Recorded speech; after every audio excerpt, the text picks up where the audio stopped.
साथियों नमस्कार, स्वागत है आपका हमारे YouTube चैनल में। बिहार एसटीईटी को लेकर के पिछले कई दिनों से जो असमंजस की स्थिति यहाँ चल रही है, कोर्ट केस के माध्यम से लगातार यह जो बिहार एसटीईटी का रिज़ल्ट है वो फंसा हुआ है। डेट पे डेट लगातार हमें मिल रहा है।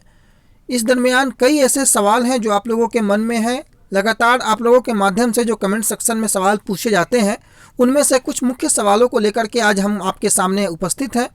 तमाम सवालों का वन बाय वन जो है हम लोग इसका विश्लेषण करने का प्रयास करेंगे। आपके सवालों में कई ऐसे सवाल होते हैं जिनकी व्याख्या कर पाना एट प्रेजेंट सही नहीं हो पाता है, जिस कारण से रिप्लाई नहीं कर पाते हैं। तो इससे आप लोगों का कहना होता है कि सही समय पर जो है उसका जवाब नहीं आ पाता है। इस कारण से आप लोगों के जो चुनिंदा सवाल हैं जो लगातार पूछे जाते हैं, उन सभी का जवाब लेकर के हम आपके सामने फिर से एक बार हाजिर हैं। इस वीडियो को उम्मीद करेंगे कि आप जो है वो अंत तक देखें और इसके बाद भी अगर कोई कन्फ्यूजन रहे तो आप इस कमेंट बॉक्स के माध्यम से ज़रूर पूछने का प्रयास करें। देखिए, जहाँ तक बिहार एसटीईटी के कुछ सवालों का बात है, सबसे पहला सवाल जो आप लोगों के मन में आता है कि क्या एसटीईटी का रिज़ल्ट है उसकी आने की उम्मीद क्या है। कुछ लोगों का प्रश्न यह होता है कि क्या री एग्ज़ाम फिर से संभव है, क्या एग्जामिनेशन इस बार भी कैंसिल हो जाएगा। और आपको पता है कि कल एसटीईटी की जो हियरिंग थी, एजी साहब के अनुपस्थित होने के कारण वह हियरिंग जो है वो 4 फरवरी को चली गई है। यानी कि लगभग 15 दिनों का और आपको इंतज़ार करना है। तो क्या 4 फरवरी अंतिम सुनवाई होगी या उसके आगे का भी डेट मुकर्रर किया जा सकता है। और एक और प्रश्न जो काफ़ी ज्वलंत प्रश्न है कि कुछ दिन पहले अखबार के माध्यम से यह खबर आई थी कि एसएसटी में मात्र 15,000 अभ्यर्थी ही जो है वो शामिल हुए हैं। क्या यह खबर सत्य है या नहीं है, इसकी भी हम लोग विश्लेषण करेंगे। सबसे पहले हम यहाँ आपको बता दें कि कल की जो सुनवाई थी उसमें एजी साहब के अनुपस्थित होने के कारण सुनवाई नहीं हो पाई और हियरिंग की जो नेक्स्ट हियरिंग डेट है वो 4 फरवरी दे दिया गया। आपको पता है कि थर्सडे को ही केवल सिविल मैटर की सुनवाई हो रही है, तो 4 फरवरी भी जो है वो आपको थर्सडे है। 28 जनवरी का जो डेट दिया जा रहा था उसमें पिटिशनर के जो वकील थे वो अनुपस्थित उस दिन थे। इस कारण से जो अगला डेट था वो 4 फरवरी को आपको दे दिया गया। अब यहाँ पर यह बात उठती है कि क्या 4 फरवरी भी अंतिम सुनवाई होगी।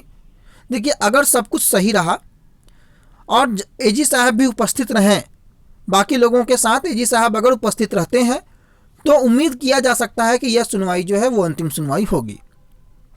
अगर कल भी एजी साहब अगर उपस्थित होते तो कुछ ना कुछ निर्णय जरूर निकल करके आ सकता था, परंतु 4 फरवरी को सारी परिस्थितियां अगर सामान्य रहीं, सभी लोग अगर उपस्थित रहें तो 4 फरवरी जो है वो अंतिम सुनवाई हो सकती है। कोई बड़ा डिसीजन जो है वो 4 फरवरी को आ सकता है।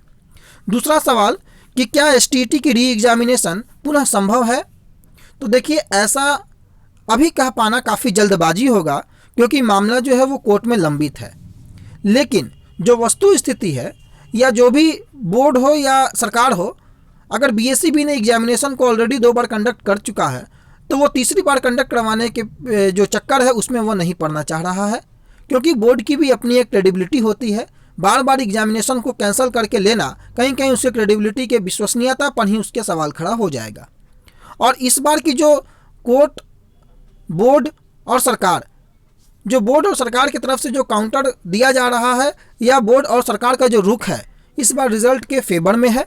इसलिए हमें जो है एक पॉजिटिव माइंडसेट के साथ ही आगे बढ़ना चाहिए। और कुछ समय ज़रूर लग गया है और 15 दिनों का ज़रूर इंतज़ार करना पड़ रहा है, लेकिन हमें पॉजिटिव माइंडसेट के साथ 15 दिनों का और वेट करना चाहिए। अगली सुनवाई की जो डेट है उसमें हमें क्या निर्णय निकल करके आता है उसका इंतज़ार हमें ज़रूर करना चाहिए। और जिस प्रकार से बोर्ड और सरकार का रुख है, यह उम्मीद किया जा सकता है कि रिजल्ट के पक्ष में ही उनका रुख है और कोर्ट का डिसीजन भी हमारे फेवर में ही हो, ऐसी शुभकामनाएं हमारे तरफ से भी है। एक अगला प्रश्न आता है कि क्या एसएसटी में सिर्फ 15,000 ही अभ्यर्थी हैं। देखिए, सबसे बड़ी बात कि पिछली बार जो खबर प्रकाशित हुई थी कि एसएसटी में 15,000 अभ्यर्थी हैं, ऐसा मुझे संभव नहीं लगता है। हालांकि मैं उस खबर की पुष्टि नहीं करता हूं, लेकिन जो मेरा आकलन है, जो लगातार कई महीनों से जो हम आप लोगों के साथ जुड़े हुए हैं, जो खास करके एसएसटी में और कंप्यूटर साइंस में, ये 2 एक ऐसे सब्जेक्ट्स हैं जिनमें काफ़ी अधिक जो कैंडिडेट्स हैं वो हैं।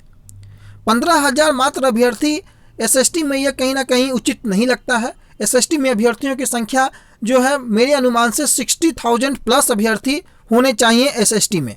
हालांकि आरटीआई का जो अभी तक जवाब नहीं आया है, जवाब आ जाता है तो आपको एग्जैक्ट फिगर जो है वो मैं आपको इस चैनल के माध्यम से बता दूंगा। लेकिन जो 15,000 अभ्यर्थी की बात कही जा रही है वो मेरे हिसाब से उचित नहीं बैठता है, क्योंकि एसएसटी में नंबर ऑफ स्टूडेंट्स काफ़ी अधिक हैं। अब सबसे बड़ी बात यहाँ होती है कि अगर एसएसटी में नंबर ऑफ स्टूडेंट्स 15,000 ही हो तो क्या संभावनाएं हैं। कई लोगों का कहना था कि क्या 15,000 स्टूडेंट हो तो कट ऑफ कम जाएगा। सबसे पहली बात कि 15,000 स्टूडेंट्स हैं या नहीं है इसकी अभी तक पुष्टि नहीं की गई है, तो आप कट ऑफ और क्या उसमें रह जाएगा कट ऑफ मार्क्स, आपका क्या मार्क्स सेफ जोन है, अभी उस चक्कर में ना पड़े। फिलहाल कोर्ट का क्या डिसीजन आता है सब कुछ उस पर डिपेंड करता है। अगर डिसीजन आपके फेवर में रहा तो सारा कट ऑफ और जो मार्क्स है वो जरूर अहमियत रखेगा, लेकिन अगर डिसीजन आपके फेवर में नहीं रहता है तो कहीं ना कहीं अभी कट ऑफ और ये सब बात करना उचित नहीं समझ आता है। इसलिए पहले यह उम्मीद किया जाए कि कोर्ट का जो डिसीजन है वो रिजल्ट के फेवर में आए, उसके बाद हम लोग सारे कट ऑफ जो भी कुछ होंगे उसका एक बार फिर से वीडियो क्रिएट करने का प्रयास करेंगे। अभी कट ऑफ का वीडियो बनाना जो आप लोगों की तरफ से बार बार आता है वो उचित नहीं है, क्योंकि मामला अभी कोर्ट में है और क्या कुछ निर्णय निकल करके आता है सब कुछ उस पर डिपेंड करेगा। और यह कह पाना कि रिजल्ट ही आएगा या एग्ज़ाम कैंसिल ही हो जाएगा, अभी जल्दबाजी होगा। हमें इंतजार करना चाहिए 4 फरवरी का। जो भी कोर्ट का निर्णय होगा सर माथों पर होगा, परंतु जो वस्तु स्थिति है उसके अनुसार आप लोगों से मैं यह कहना चाहता हूं कि जो अभी तक का जो स्थिति है उसके अनुसार जो डिसीजन होना चाहिए वो रिजल्ट के पक्ष में होना चाहिए, ऐसी उम्मीद हम लोग कर सकते हैं। आगे कोई भी अगर अपडेट निकल करके आता है तो आप तक पहुंचाने का सबसे पहले प्रयास करेंगे। फिलहाल के लिए इतना ही। चैनल को अगर सब्सक्राइब नहीं किए हैं तो सब्सक्राइब कर लें, बेल आइकन को प्रेस कर लें ताकि लेटेस्ट नोटिफिकेशन आप तक सबसे पहले पहुंच सके। वीडियो देखने के लिए आपका बहुत बहुत धन्यवाद।